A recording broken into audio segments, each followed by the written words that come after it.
ఇదిగో అక్క, నీ పేరు రాజేశ్వరి, మీ ఆయన పేరు బాబురావు. ఈ 5 ఏళ్ల జగనన్న పాలనలో మీకు మీ కుటుంబానికి అమ్మ ఒడి ఆటో నేస్తం పథకం కింద 1,02,000 రూపాయలు లబ్ధి చేకూరింది.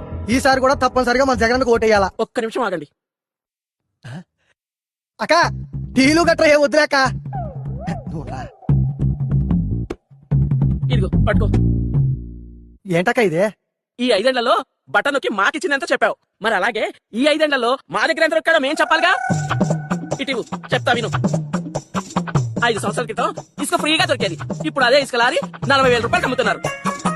మా ఇల్లు కట్టుకోవడానికి 3 లారీలు ఇసుక పట్టింది. అంటే 1,20,000 రూపాయలు ఒక ఇసుకే అయ్యింది. ఇదే కాకుండా సిమెంట్, ఇనుము మొత్తం భారీగా రేటు పెంచేశాడయ్యా. మొత్తం కలిపి 2 లక్షలు నొక్కేశాడు.